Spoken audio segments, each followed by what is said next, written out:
Lena is a clinical psychologist practicing in Pasadena. She conducts trainees in suicide assessment, which intervention and prevention, which she's going to be talking about suicide today. She also facilitates survivors after suicide groups. She does that for the D.D. Hirsch, is that how you pronounce it? D.D. Hirsch Suicide Prevention Center, and is a member of the Los Angeles Suicide Prevention Networks. She's co-chair of the Coalition of Clinicians Survivors, which supports clinicians after personal and professional suicide losses. And she's published articles about suicide loss and post-vention. I love that word, yeah. She's involved with several organizations aimed to challenge the ways in which suicidal experiences are conventionally understood and treated. And she lives in Pasadena. She's also a candidate at the New School for Existential Psychology. I'll turn it over to you. Thank you.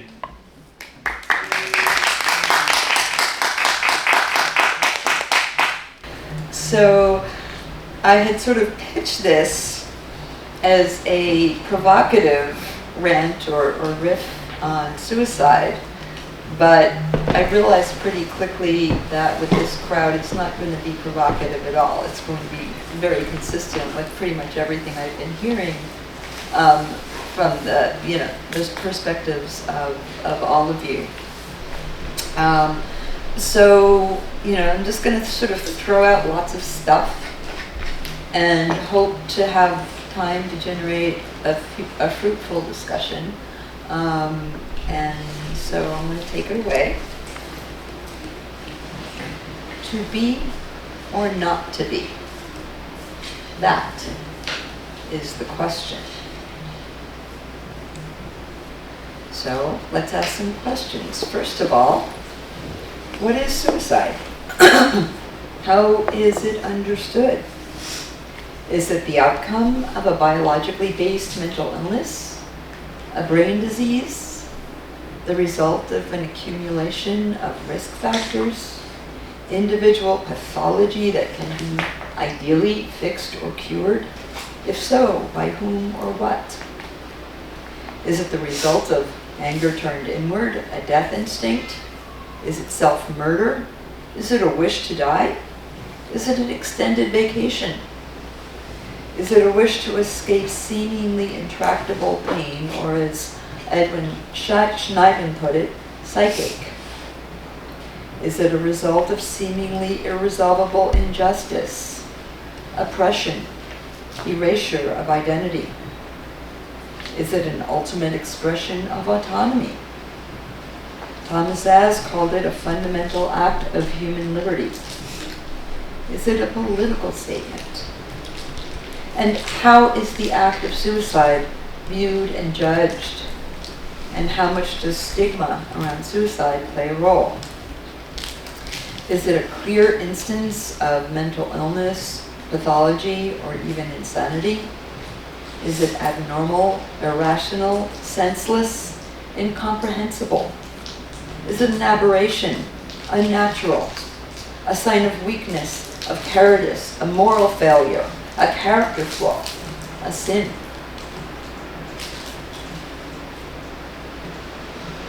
Is it seen as a choice? If so, what kind of choice? Is it a selfish choice, a vindictive choice, a cowardly choice, or a courageous choice? Is it an act conducted in the context of irrationality, madness, or tunnel vision? Is that still a choice? Is it a rash, impulsive act? An angry, spiteful, or manipulative act? A fuck you to the world? Is it a cry for help? Is it predictable? Is it preventable? Is it inevitable? Is it ever understandable, justifiable? And if so, under what circumstances? Is it all of the above, none of the above, some of the above, or it depends? And then finally, how do we see, judge, and thus respond to suicidal people? Are they depressed, irrational, crazy? Are their stories their reasons, their logic dismissible as products of a disordered mind? Are they manipulative, attention-seeking, dramatic, needy, demanding, draining, spiteful, selfish? Are they worthy of scorn, blame, and condemnation? Must they be protected from themselves, from their wish to die? How and at what cost? Conversely, or even simultaneously, can suicidal people be seen as worthy of compassion, understanding, validation? Can their suicidal thoughts, feelings, wishes, and impulses be seen as having legitimacy, validity, as making sense? Can these possibly be seen as having value? Can they even be understood as underlying a yearning, even an aptitude for authentic living? As an impetus for the creation of a life with meaning and purpose? Camus said, there is but one truly serious philosophical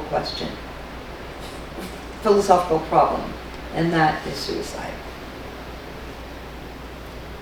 How do we understand the causes or drivers of suicidal experiences? Is it a singular entity that it's one size fits all? Is it multi-determined? Are these factors cumulative? Are they interrelated? Now, as many of you have already talked about, in the US, the medical model predominates, and suicide is seen primarily as a result of biological dysfunction related to depression and other types of mental illness. And anyone who has gone through a standard training has probably received the statistic that 90% of suicides are related to biologically based mental illnesses. And I'm here to tell you that that is bullshit. First of all, and there are many experts who back me on this, and it's not just me who's saying this, it's been known for a long time. It's tautological reasoning. If one assumes, as many in the mental health and psychiatric establishments do, that suicide is irrational, therefore it must have been caused by a mental illness, because after all, mental illnesses are what cause irrationality. And secondly, these statistics had been garnered by looking at what's called suicide autopsies. And these are basically explorations for clues after a suicide has occurred. And I know how they work because I've actually been trained in this. And basically, it's pretty clear that there's a retrospective confirmation bias, because in the training for doing these autopsies, you're taught to look for anything that has a hint of mental illness and to discard anything else. But even the CDC says, no, that's not true, because when they looked at stats from 1999 to 2016, they found that, and they did their own assessment, that 54% of those who died by suicide during that time had no history of mental illness. Now, most theories of suicide, with the exception of Durkheim, who was really one of the very few who talked about the role of social issues, the rest are primarily focused on individual character traits and pathologies. Freud, as I'm sure all of you know, first talked about a death instinct, and then later talked about, and I'm sort of bastardizing it, but an anger towards an originally hated other turned inward. Tom Joyner, who's probably the most well-known theorist about this, talks about that it contains three elements: the perception of thwarted belongingness, a sense of burdensomeness, and the acquired capability for self-harm. And other theories cite a sense of defeat, entrapment, a desire to escape, maladaptive coping strategies, a sense of inadequacy or inferiority, low ability to succeed, perfectionism, cognitive constriction, impulsivity, poor emotional regulation, and I could go on. And then we have what are called risk factors, and these are things that ostensibly predispose someone to suicidal behaviors. And the list keeps growing longer and longer and longer because these are all studies that are correlational. But despite decades of research, the suicide rates continue to rise, particularly in communities of color and other marginalized groups. There is no theory of internal variables or algorithmic calculations of risk factors that can accurately predict on an individual level who will have suicidal ideation, when and how it will shift to intent, when that intent will shift to a desire to act, and with the exception of the availability of lethal means, what will determine the relative lethality of the attempt. But what about social or contextual factors? And in the medical model, these are not looked at, they're considered absolutely irrelevant, but they're found at the very least to be correlative with both internal mediators, which are some of the things that have been talked about in these theories, as well as suicide itself. And some of those are trauma, particularly complex trauma, ACEs, adverse childhood experiences, history of abuse, assault, neglect, bullying, traumatic loss, and that includes, probably you're aware of this, the studies that show that survivors of suicide loss are at higher risk themselves. Now it's interesting because Monica McGoldrick did this fascinating study on intergenerational suicide and found that one of the highest predictors about whether this would sort of continue through generations was silence. That when within a family, both the suicide itself, the person who took their lives, and the impact for the family members around suicide is not talked about, that actually highly increases the risk. And let me see. And what about social, cultural, economic factors like oppression, discrimination, structural inequities, barriers to social and economic advancement, barriers to effective treatment of both health and mental health? What about when one's appearance or identity, chosen or not, is seen as unworthy of respect, is undervalued, degraded, or even vilified? When failure to adhere to constraining or restrictive social norms is judged or punished? When laws remove rights to bodily integrity, autonomy, and choices? So I'm just going to give you some population level research with the caveat that the population level research, again, is sort of based on overall statistics and cannot be used to predict anyone within these, whatever groups are depicted in this research. So I'm sure you all know that. But in England, they found that, I'll start with the economic downturn here in the US. And many of you may know that after that there was a spike in suicide for middle-aged white men. And so is this that all of a sudden they developed a biologically based mental illness? Or is it that generally what happened with these men, they lost their jobs, as middle-aged men, wasn't a whole lot of other employment options available for them, and what does that do to their identity as having a sense of mastery, of being a provider, a breadwinner, whatnot, and their sense of efficacy, of having something to offer. And again, I'm just throwing these out as hypotheses to think about, but the sort of ripple effect of some of these social factors. Now in England, they found that when they tracked suicide rates, depending on whether a Tory or Labour government, that is, the Tory would be a conservative government and the Labour government is more liberal.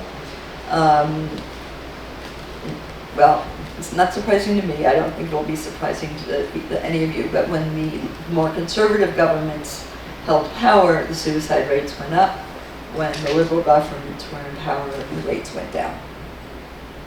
They've also found pretty significantly dramatic shifts when there are shifts either within states in gun laws. And when there are shifts to more restrictive gun laws, the rates go down.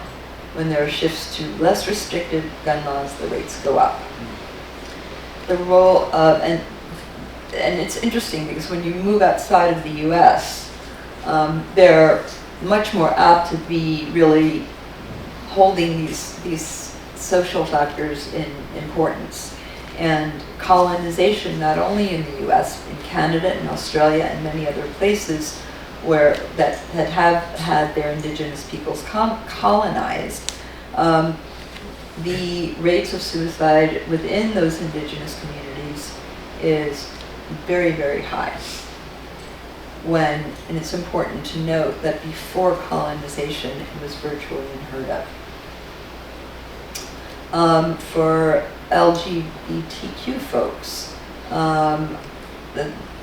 probably you all know that the rates are higher in general within that community, but they found, for instance, that family rejection is one of the highest predictors of both suicide attempts and deaths. And there was a recent Trevor Project study that found that for trans youth, a family's refusal to use the person's preferred pronouns doubled the rate of attempts. So moving on to suicidal experiences themselves. Is it one size fits all, or do they vary? And what about the subjective experience of the suicidal person? And I'll be moving on to assessment in a bit, but the question is, do these even get asked about? I'll answer that later. But if so, do these fit the prevailing theories, or are they forced to fit the theories? So I'm going to go through some of the things that aren't asked about, but I think are important to ask about. Luckily, this is in this issue. It's changing. The role of ambivalence. At some point during the suicidal process, there's always ambivalence, and that's basically what's kept the person here on Earth so far. What's kept folks going despite their pain? Now, a lot of people now, thankfully, are assessing for what are called protective factors, or some call it reasons for living. And what's the balance between these and the reasons for dying? And can this balance be shifted towards living? And if so, how? And how do people feel about their suicidal thoughts, feelings, and impulses? Are they egocentric or ego-dystonic? Are they inviting? Are they seductive? Are they feared? Are they terrifying? Are they soothing? Or maybe a combination? Are they static traits? Is it a suicidal person has suicidal feelings? Or are they shifting mutative states? And actually, the research shows that for most, in the intense, or what other people call acute suicidal states, are mutative and can shift fairly quickly, both in terms of presence and intensity.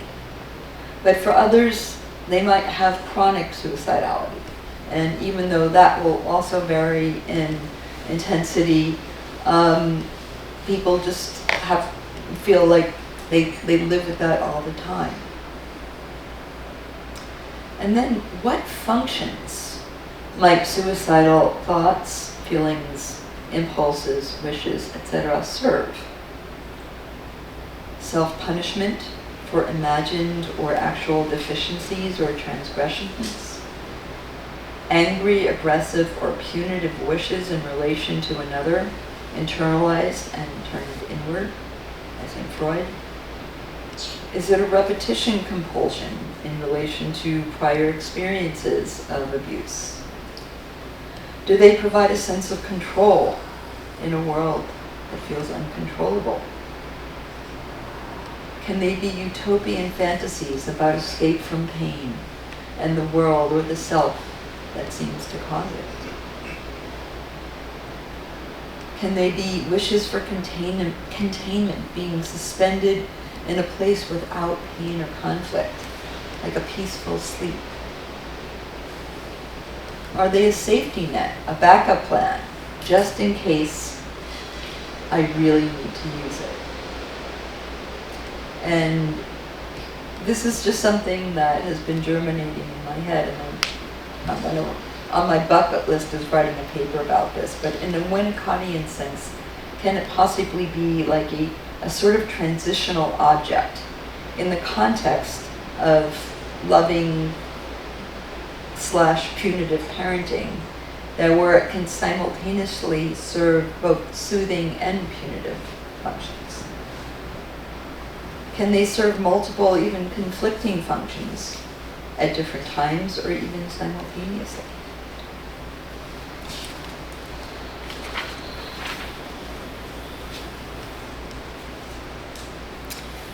So now I'm going to move on to traditional assessment and treatment of suicidal clients. And I prefer to use the word clients because the connotation of patients here is sort of based on the psychiatric establishment, which I think you might have guessed I do not. Well, I have some mixed feelings about.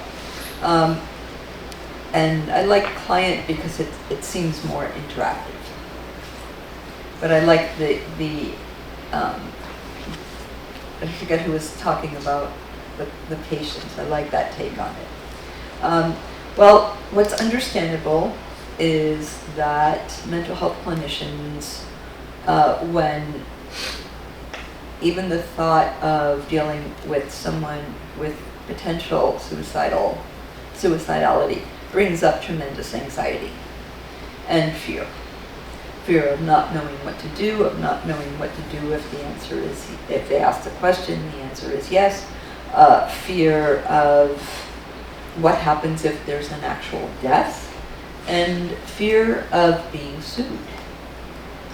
And often all of these fears lead to feelings of impotence, powerlessness, and being overwhelmed. And there's some actually research that has queried mental health professionals on their attitudes in relation to suicidal clients. And even though some of these studies cite that it polls for compassion and understanding, most of them highlight the negative results. And some of the common views of suicidal clients, Maltzberger talked about how they normatively, and he basically, and he was writing this paper on, it wasn't the hate and the countertransference paper, but it was specifically in relation to suicidal clients, that, by their very nature, they elicit hate, malice, and aversion in clinicians. And other studies cite, at the very least, discomfort, dislike, anger, boredom, desire to transfer them out. And in the qualitative studies, suicidal patients are described by clinicians as dreaded, pains in the ass, manipulative, attention-seeking, time-consuming, frustrating, etc. So, have to ask, what are the implications when treating clinicians have a negative bias or countertransference prior to their encounters with suicidal clients. When suicidal experiences are seen as pathological, irrational, and the distress of suicidal people is seen as a manifestation of an irrational, disordered, or incompetent mind. When there's pre-existing aversion and judgment, what's the impact for the person in suicidal distress? How does this impact the subjective experience of the suicidal person in the clinical encounter? How does this impact the treatment relationship, the capacity to form a workable alliance, to generate hope that things can improve? And will this impact suicidality itself? Well, the research shows, that clinicians' negative reactions or countertransference led to suicidal people's feelings like they had an aversion to having any future contact with the mental health system, non-disclosure of distress as a way to protect themselves from being maligned or worse, which we'll talk about, and that actually served to increase the intensity of both their suicidal ideation as well as the odds of having future attempts. Yet, over and over, you hear that when clients don't improve after these encounters or are reluctant to continue with treatment, they're labeled treatment resistant. Moving on to conventional suicide assessment. Generally, you start with a checklist. Ideation, check. Then you move on to intent. If there's intent, check. You move on to asking about a plan. If there's a plan, check. Then you ask about means. And this is what's called a risk assessment. I mean, you're also supposed to be looking for risk factors, warning signs, whatever. But they're called risk assessments. But I have to ask, whose risk is really being assessed? Is it the client's risk for self-harm, or is it the clinician's risk for liability? And what is being assessed? And again, most often they're symptoms or risk factors. And these days, risk assessment questionnaires are often used instead of having any type of conversation. And that this actually is much more expedient than actually asking the questions. And research shows the general failure among clinicians to explore the experience, nature, function, or meanings of suicidal thoughts or feelings in their clients, or to even ask about their clients' perception of what led to them. Moreover, reports have shown that these risk assessments, particularly the ones based on questionnaires, yield a great number of false positives, and that 95% of those who were deemed by these assessments to have a high risk of suicide do not go on to end their lives.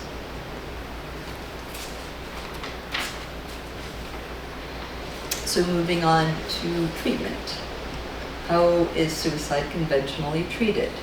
Well, shifting from risk management, often in trainings, the next phase is crisis management, or from risk assessment, it's risk management or crisis management. That the case, the risk or the crisis is being managed. Well, do these models help? Do they hurt? Both? Does it depend? And again, these models sort of assume that this is a one-time crisis and does not take into account the fact that many people, again, live with chronic suicidal feelings. Now, the good news is what I'm seeing more and more of for those not deemed to be at imminent risk. and who are, okay to be working at an outpatient level. More and more people are doing what are called safety plans, and there's better. One of the best safety plans that's getting a lot of press is a very collaborative one. And before this, and unfortunately a lot of places still do this, suicidal clients were asked to sign a no-harm contract. And the reason for this was the fallacious assumption that clients would be honest about it, but it was really because, say, a clinic thought if they signed the contract and there was a suicide, they couldn't be sued. Well, they're wrong about that.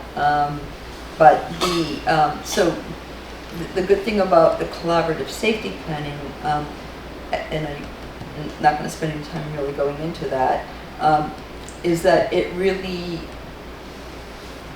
involves the client in talking about their own experiences, what's helped, what hasn't in the past, what are the things that activate their suicidal thoughts and feelings. And so in this way, it's the first time this has actually been integrated into a treatment model. Despite that, most of this model's focus tends to be on, again, the management and regulation of suicidal thoughts and feelings, with the underlying assumption that these are bad, irrational, and should be eradicated at any cost. Trying to understand them, I've had numerous people say, "Oh no, you don't do it because that will be indulging them, or even reinforcing them." And these one-size-fits-all models, and many of them are manualized, often, at the very least implicitly, ignore, minimize, or invalidate the subjective experience of suicidal individuals and overlook the many issues that may underlie or be related to their wishes, particularly those that are non-biological or non-normative for majority cultures. And although the focus on the suicidal experiences can be helpful, the research is pretty clear that patients will lie about this, about the continued presence or particularly the intensity of suicidal experiences, in order to avoid involuntary hospitalization. And there are common fears of being punished for honesty about their distress.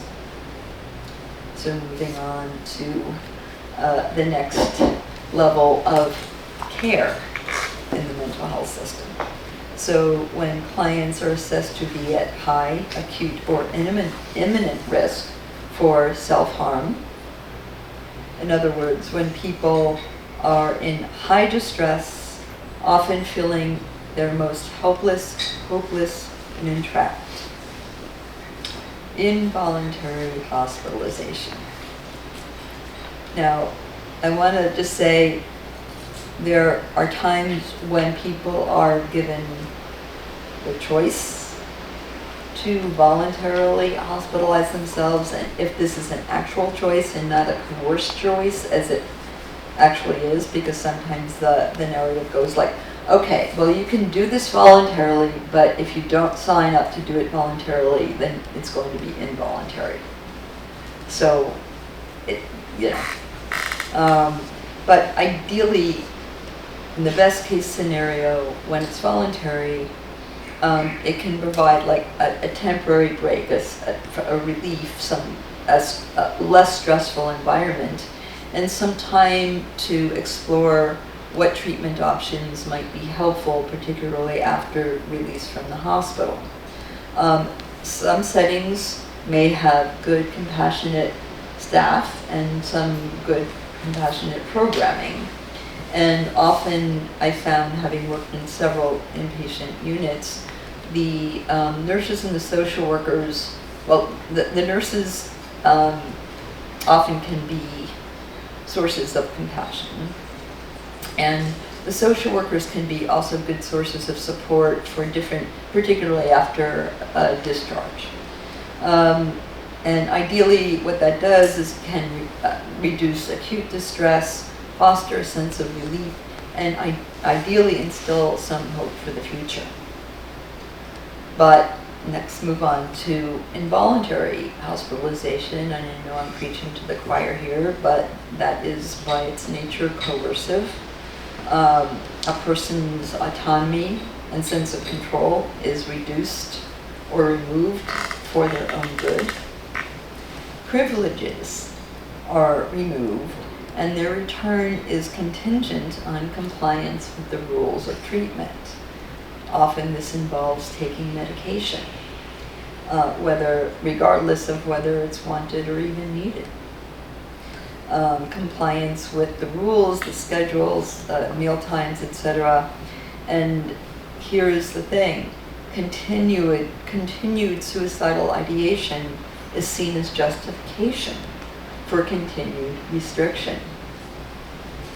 And resistance to any of this is also used to justify continued restriction.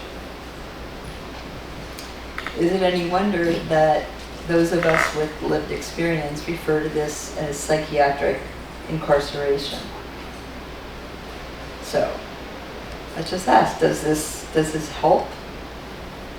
Well, I think, Michael, you used the word iatrogenic, and I love that word primarily because it makes me sound smarter than I actually am. But who can tell me what it actually means? It means that the treatment place will make you sicker than you already were. And it's used a lot for infectious diseases, but it's also true of psychiatry. Yeah. It actually, the research is pretty clear that involuntary hospitalization is not only traumatic, it increases the sense of helplessness, suicidal intensity, and in fact, one of the highest risk periods for suicide death is right after discharge. And that it increases the likelihood of both subsequent attempts and suicide deaths. Erwin Goffman, in his book Asylums, paralleled the mental hospitals with jails and talked about that in both settings there's degradation of identity and a sense of hopelessness, and that survival again is contingent on compliance with accepting this identity as either a prisoner or a mental patient. It also perpetuates racial inequality.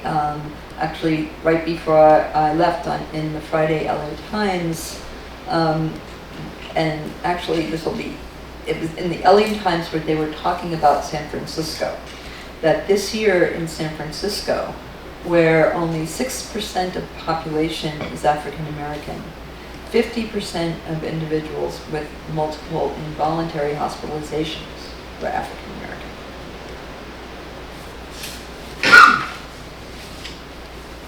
So with all of this, and this is a bit redundant, what are the implications? When suicidal people fear that expressing their pain or vulnerability will result in negative judgment or involuntary hospitalization, they often feel compelled to hide it, to lie about the presence and intensity of their ideation, and therefore suffer in silence and isolation. This is experienced as a double bind or catch-22, and with no possibility of relief. All that does is exacerbate the distress and the likelihood of suicide. Alexandra Baril, in his book Undoing Suicidism, describes how the refusal to recognize the legitimate subjectivity of suicidal people constitutes an epistemic injustice. This is reinforced by the preventionist script and the ensuing treatments, which assume that suicidal people are irrational at best, must be protected from themselves, and are thus stripped of their fundamental rights under the guise of care. And that's a quote from his book. So, what's the alternative? and I have to say I've been so heartened to hear from many of you about some of the alternatives that you've been talking about. But, you have what actually helps to reduce suicidal pain, suicidal distress. Those with lived experience tell us compassionate connection, understanding and validation of their experiences, both of suicidality and their perception of what contributed to this. Allowing them to tell their stories and share their experience without fearing that this will be used against them or result in being hospitalized against their wills. Who better than people who have had and who continue to have these experiences to say what is helpful and what is not, what works and what doesn't, both within treatment settings and outside of them. To share their varied experiences with treatment providers who would optimally use this information to improve both their ways of relating to suicidal individuals as well as the treatment. What could happen if we could see all suicidal people as worthy of compassion and understanding, as having legitimate stories to tell, stories with intrinsic logic, even though they might not make sense to an outsider? If they could freely speak about their understanding of what internal, social, and environmental factors contributed to their distress, about what helps them to choose to continue to live in the face of this, about what makes things better, what makes things worse. Can this help us all, particularly those of us in traditional systems of care, to increase both the breadth and the depth of our understanding about suicide, to break down the narrow and stigmatized ways in which this is often viewed, judged, and treated? Alas, there has been very fierce resistance from stakeholders in both the mental health and the suicidology communities to doing anything different. And particularly to allowing the voices of those with, quote, lived experience to be seen as having any credibility or anything useful to offer. They insist that the experts know best and that the perspective of suicidal people about their experiences are paradoxically seemingly compromised by their experiences. And in the field, I'm considered an expert, and I see this pervasively.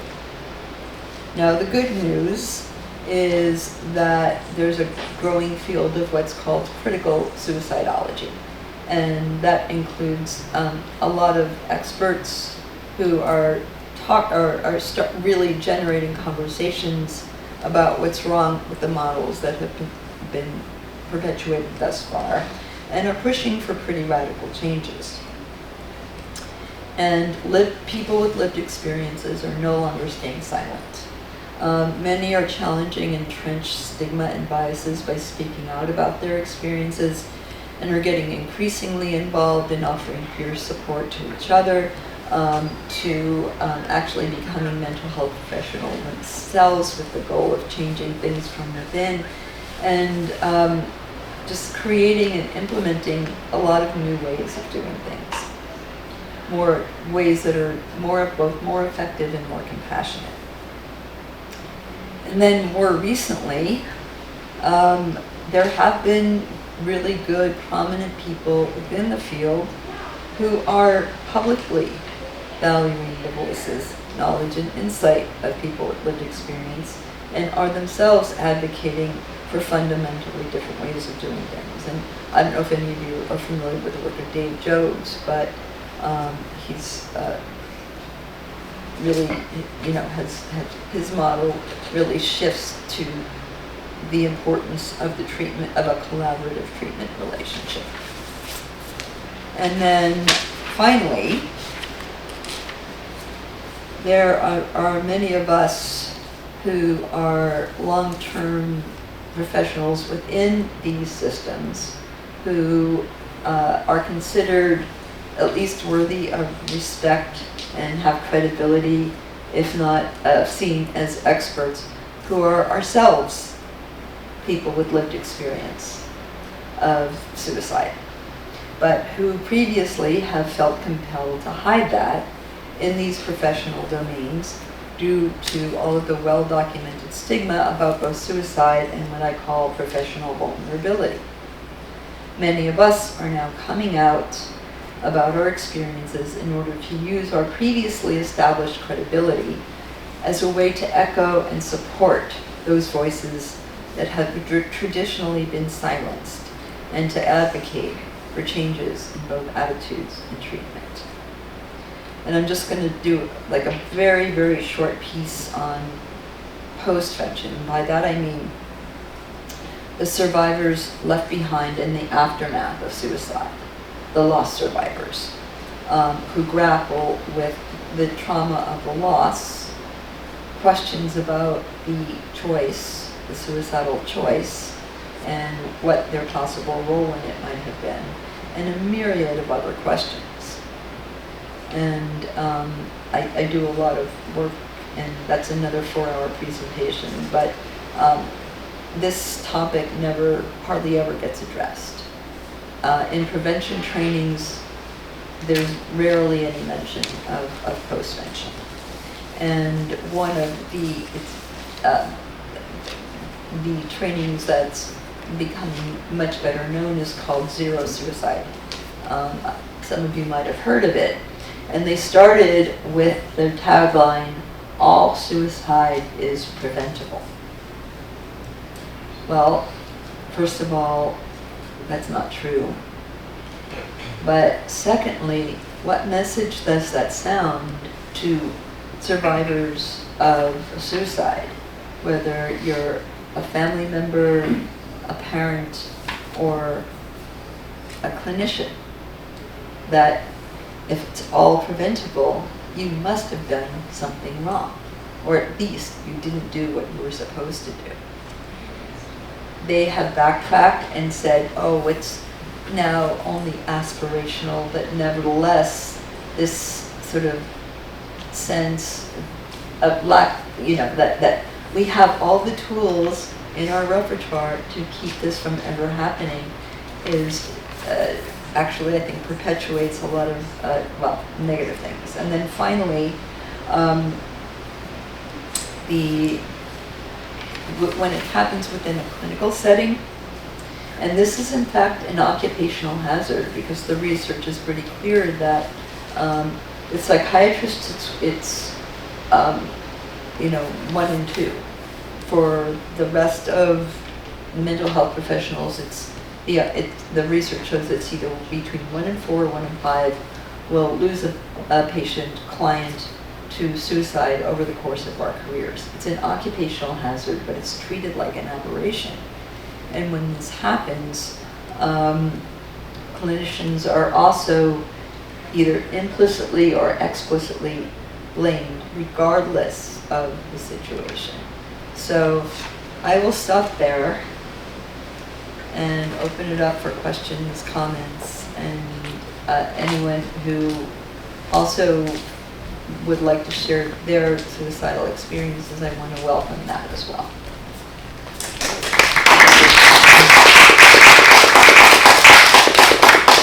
Thank you, Nina, and thank you for doing this work. It's thankless in a lot of ways. I have a question. It's kind of a simple one, but you talked about how some large percentage of people who commit suicide are not mentally ill. So,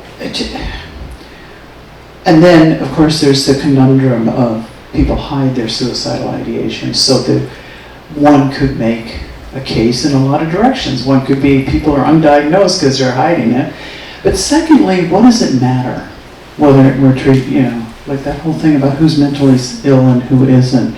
That I love the way you're really touching into it is what it is, suicidal. So And then I will share my story. I was suicidal for off and on, I'd say 25 years of my life, and I did hide it. Exactly what I did. I was a therapist. I was a mother. I was best friends with people. I thought about it all the time, and I would go in and out of having serious plans. And it was 100% the result of the false self that I had to create my own family system, and then some trauma and abuse that I experienced both as a child, but in my 20s, that was horrific. And what finally got me out of it was I went and sought help. I still didn't tell them that I knew I was with Artie Laing for years. I knew better than to go to a mental health professional, so I went to the alternative. But I still didn't tell most people I was suicidal. I said I was depressed, really unhappy. And it wasn't until I was, oh my God, mid-50s, and I went to another kind of retreat thing. And I went to this retreat. I wasn't particularly suicidal at the time. Life had gotten better, just as it does sometimes. And but I was at this retreat, and my life was pretty happy. And I went to this sort of intensive healing retreat, kind of to learn more. That was really, and I didn't really want to go, but anyway, I went. And what I discovered, it was a very deep healing experience. There was an experience in there where you were asked to look at what your death would look like, kind of on your, if you lived your worst life. So anyway. And I was struggling with that because I thought, and how angry people would be at you for your death if you live. Okay. So I was struggling with that because I thought, nobody's going to be angry. I'm not that kind of person. I mean, they're just not. There's nothing I'm going to do. I'm not going to go relapse and use heroin or something. What some people are using examples. Anyway, it dawned on me. Oh my God. I'm going to kill myself someday. Not now, but someday. And then yes, I'm going to hurt everybody I know by doing that. And once I discovered that, and I made this incredible vow, I am not going to ever again allow it to be an option. It was just my own way. Then the real work started. Because you talked about that backup plan. That was, And if it's not an option, then holy shit, I have to get authentic and live my life and find, etc. You can kind of imagine the rest of it. But I will tell you, I then also made a commitment that I'm going to tell people when I'm suicidal. And so if I can out my best friend here, I told her, I said, I need to let you know something to Shannon. I've been kind of suicidal most of my life. It was devastating for her. I thought she'd just say, oh, okay, I'm glad, you didn't do it.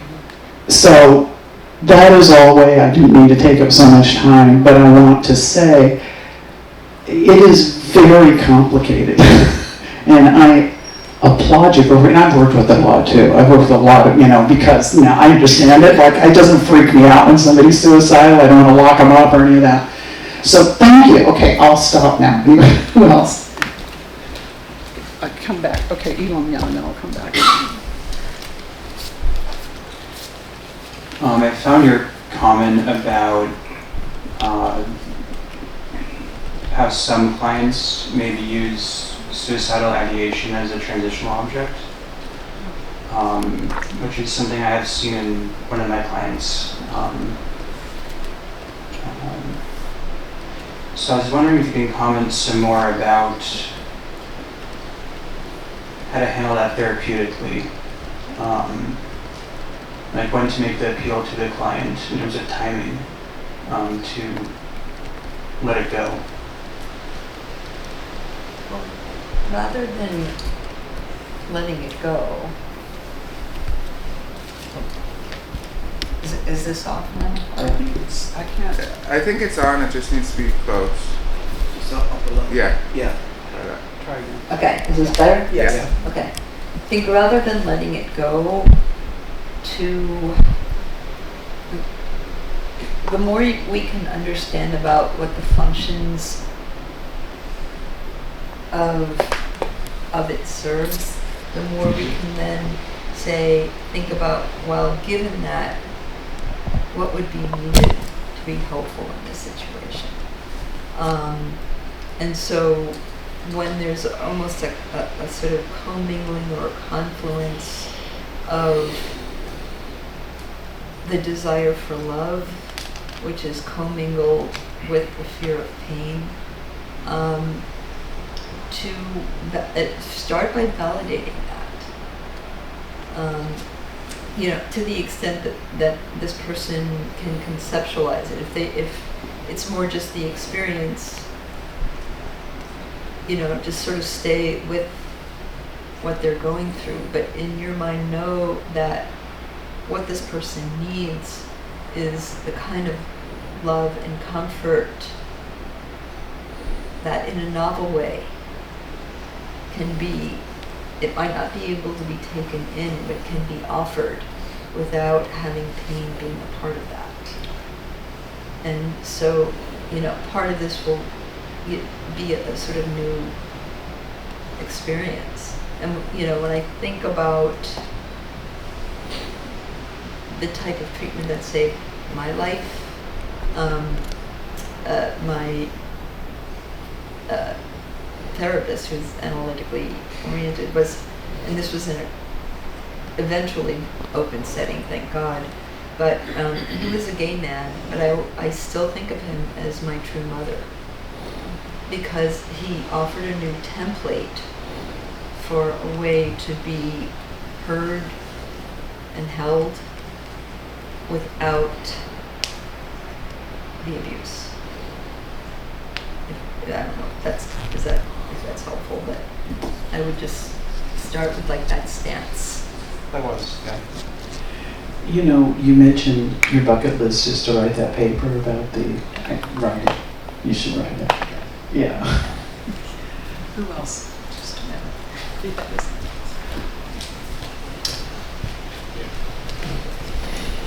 Thank you so much. That was a really great paper. I once attended a zero suicide training as a trainee at a clinic. I didn't sign up for it, and I did not enjoy it, and neither did any of the other trainees. Didn't seem very realistic. I've definitely noticed there seems to be a lot of concern around liability when it comes to suicide. A lot of the interventions seem geared towards liability, which doesn't seem very helpful to me, but also seems to be based in a lot of anxiety among professionals.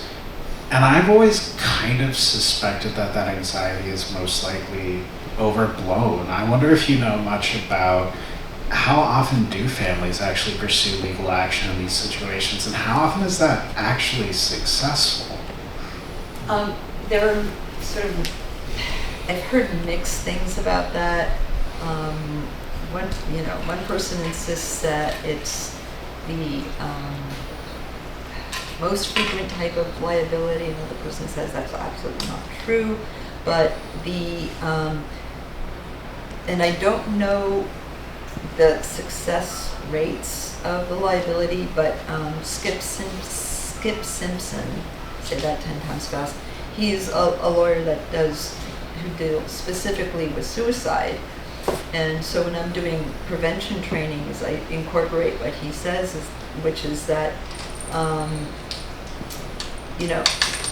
it doesn't matter that the decision that you made about whether or not to hospitalize backfired. What matters is that, you have made a decision with a sound rationale. Mm-hmm. That if you feel like this person would be better served in an outpatient setting, as long as you document why that is, and that could include things like this client is terrified of involuntary hospitalization and has said that if that's the case, he will stop treatment. Anything. And if you have done that, then there's no way that you will lose. No, in one of my other presentations, one of the things that lawyers will also often tell you after a suicide of a client or a patient is to clam up, don't talk to the family, don't issue any kind of condolences because that can be used against you. But what suicide lawyers actually say is the opposite is true. Compassion over caution is one of the quotes that we were given, and that compassionate contact with the family after a suicide actually reduces the risk of liability and actually leads to more healing both for the families and the clinicians. Yeah, thanks so much, Nina, for talking about this. It just stirs up, the whole life or career of issues. I used to teach professional, graduate students in Masters in PsyD program in Toronto, where I'm an emeritus professor, and I used to give talks to professional groups and communities, and when we'd come to this topic, I would do the exact opposite of what you're legally required to do. And I even had, I had complaints by psychologists in the workshops saying I should have my license taken away.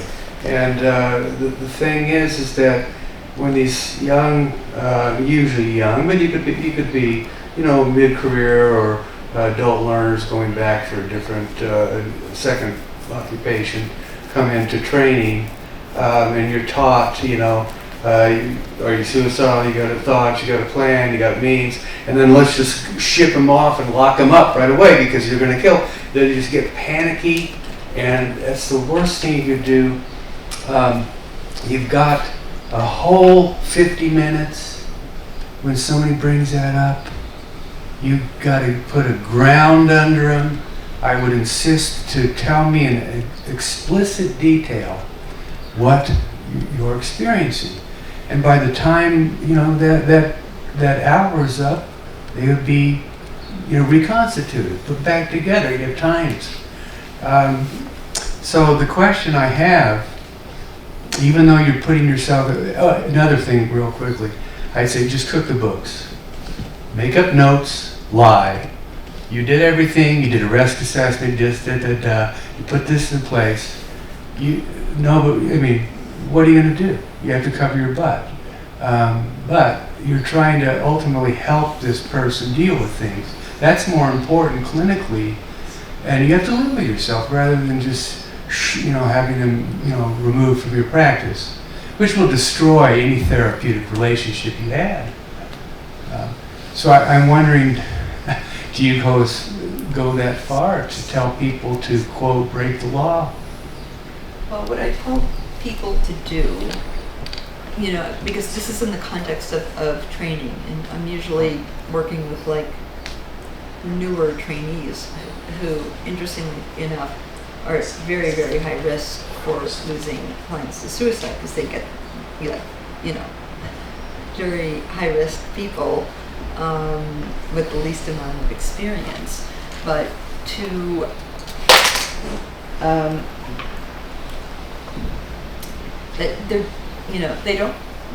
if they can cover their asses in this sort of easy way beforehand, ask the questions, document the reason for your decisions, and basically that's all. It's if sometimes if they didn't ask the questions, what Skip was telling me, they can, some have gone so far as to sort of do an analysis to see if a note was written after the fact, and I don't know how they do that, but that it's sort of better to sort of do a good assessment in the first place. But and I would say that here's the deal: when people don't ask the questions, it's because they haven't been trained to do that. Even the bad risk assessment trainings, I was like public enemy #1 in California because I was one of the very few mental health professionals who were lobbying for that law for mandatory 6-hour training. But there's national research, and then the Board of Psychology in California, because I told them do the research before you make a decision, did their own research and found that like at most people had 2 hours of training in this during the course of their schooling. And and their argument, well, there are questions on the licensing exam, so that should make them competent.